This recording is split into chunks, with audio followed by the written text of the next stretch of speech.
of these scorers for the first time in your career, a guy like Jordan Clarkson last night. I know you guys did a lot of switching, but just the opportunity to guard some of these scorers and maybe your mental approach to each one being different.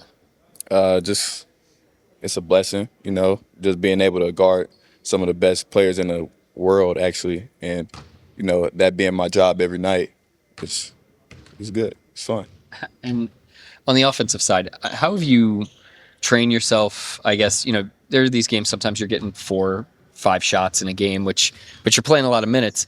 How have you trained yourself to be ready for those opportunities and to be as efficient as you've been when you've gotten those chances? Just being confident in my game, just knowing that I'm able to make shots at a high level and I'm out there for a reason. So just taking advantage of my opportunities. Does the way that you all play with everybody kind of touching the ball on pretty much every possession, does that help you feel more in rhythm when you do get the shot attempts that you get? Definitely. I mean, the more you touch the ball, I feel like the more of a rhythm you could get. But, I mean, even though sometimes you might not touch it too often, but you still got to be ready. You've started 5 games now. Just what has that experience been like for you? Obviously, coming off the bench and in a lot of these different roles, you've had a lot of different experiences. But what have adding these sort of starting opportunities done for you, do you feel? Like I said, just taking advantage of the opportunities I'm getting and, keeping my foot on the gas, not letting up no matter what situation I'm in. And I just wanted to ask you, coming into this offense, there's a lot of cutting, there's a lot of backdoor cuts and movement without the ball. Just what was that like for you coming into this offense and kind of starting to build chemistry with guys on, when to cut, when to make passes and things like that? It was something different for me, but I feel like I'm adjusting well to it. And, I got a lot of guys I can ask for help. I'm still asking to this day, so it's fun. So what stood out to you about the way Shai just works? I mean, he's in here all the time, before practice, after practice. He's a hard worker. You think I know with some teams in the past at Kentucky, they used him as an example. Did you ever hear about him when you were there, about the work he would put in? Yeah, they say he was a great kid on the court and off the court. Basically the best at everything he did. Cason, just coming to the system, I know back at Kentucky you played with other good players, but you were probably one of the better players there. Obviously, coming to this system, you're playing with a guy like Shai, playing with a guy like Chet. Just what past experiences do you feel like you've been able to draw on to complement those guys so well? Like I said earlier, just staying ready with my opportunities, knowing that I'm out there with great players and just getting where I fit in, really. I was asked you about starting. I was curious, now that you've got a few under your belt, do you remember, getting your name called that very first time when you got your first start? Do you remember anything about that moment? I don't. Nah, I don't. After the game, I'm back to who we playing next and, getting ready for that game. Played against Keontae George last night. What is it like, 2 Dallas area kids playing in the NBA on this level? It was fun. Growing up with them, we played together, played against each other, so it was just something that we always talked about, and we finally got to share that moment. Just said it's something that you guys always talked about, but, I mean, back in those matchups, you think that you guys would be 2 of the guys, and then Anthony Black, I think, was another guy from Dallas area.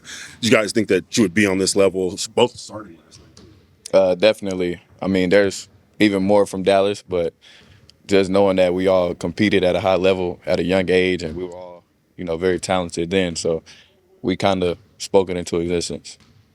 Cason, in his time on Jordan Clarkson last night, seemed to be really effective. Before the game, you talked about just like that being even more of a mental challenge than it is physically. What did you think of the way he approached it, and then the way he actually went out and executed that matchup? He did a good job, especially early in the game. I thought he was ready early in possessions. We were also switching. They started a Linux, and so we switched 1 through 5. So everybody got a piece of him. I mean, Shai did a nice job on a couple possessions. Chet did a nice job on a possession. So good team defense and good team awareness there. And obviously, with how banged up they are, he would have needed to really have a big night for them to score, to pace with us, and we did a nice job there. You talk often about some of those like invisible plays.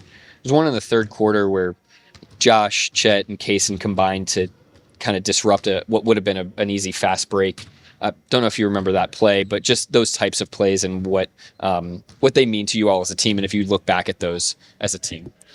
I mean, yeah, we try to, possessions matter, and we try to acknowledge when players give a lot of effort for something that is invisible, is barely seen. And, that's the ultimate, to me, that's the definition of a winner. Like the players that are winners are the ones that give their all on those types of plays when there's no stat to be associated with it or no credit. It's just you're doing it as an investment in the team.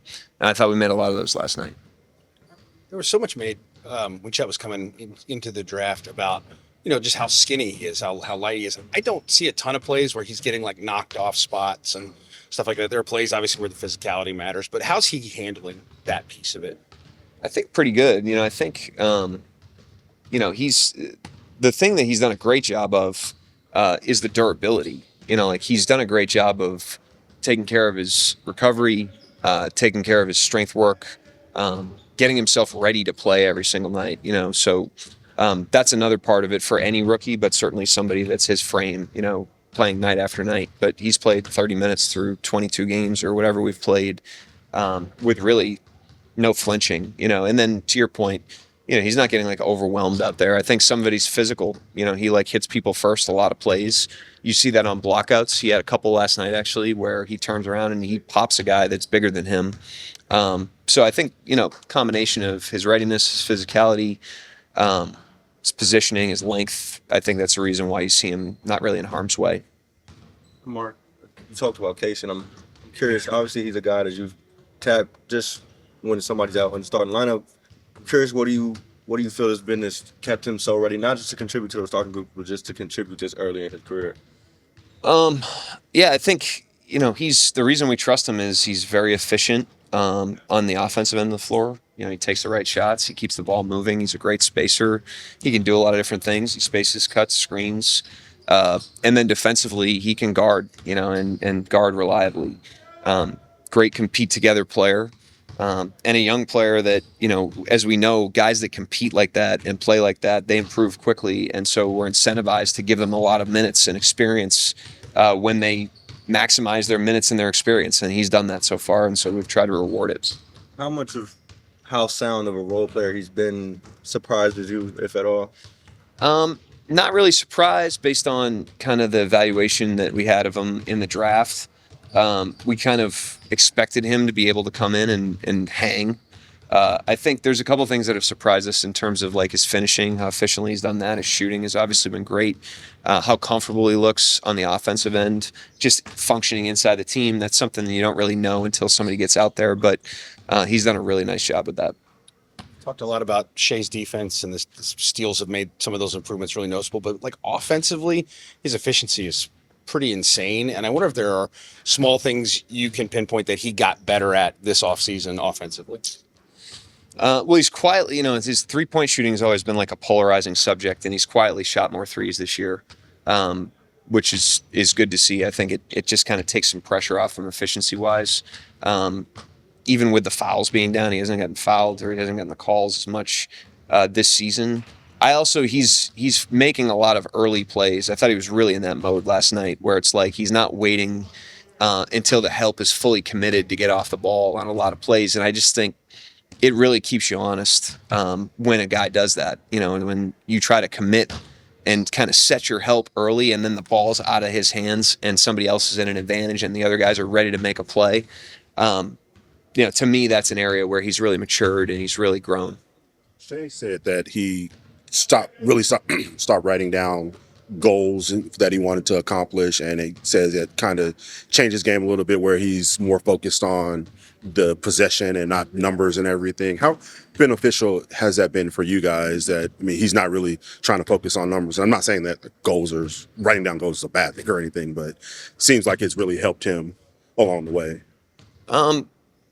First of all, he works like a person that has ambitious goals, and your goals are hollow if you're not putting the work behind it. He puts the work behind it.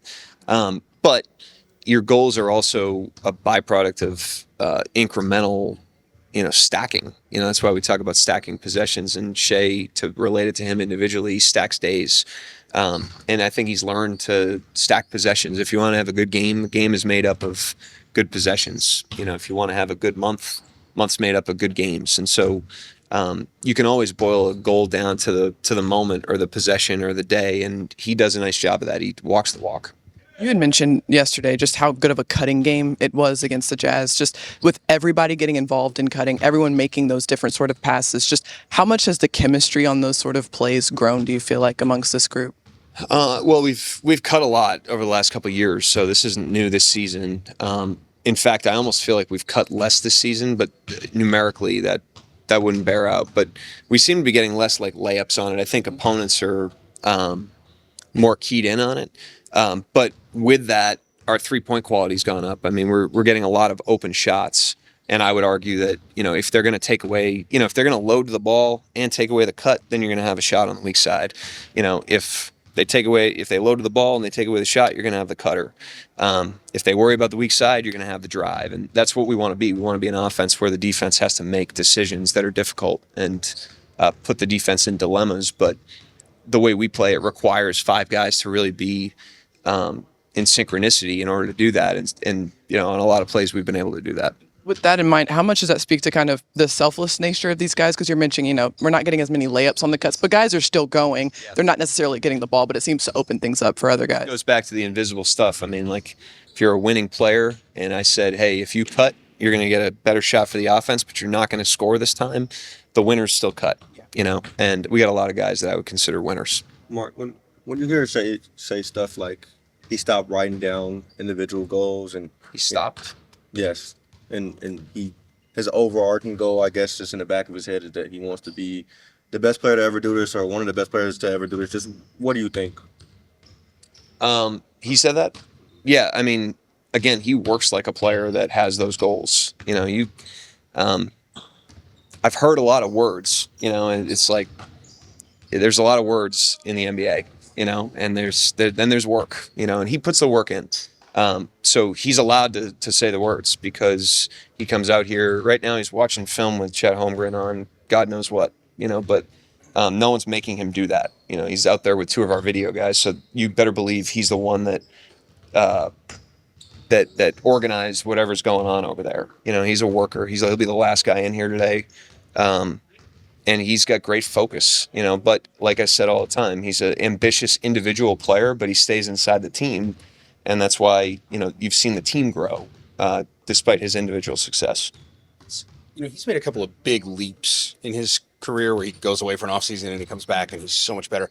It seems like he's almost at a point where he can't do that anymore. He's so good that he can't make those big leaps. And I just kind of wonder what it says about a guy that he can adjust from that to being able to say, hey, here's a little thing I can get off the ball a little faster. I can do those things you're talking about. Yeah, I mean, it's his growth is more nuanced and incremental now. You don't make leaps like that. It's like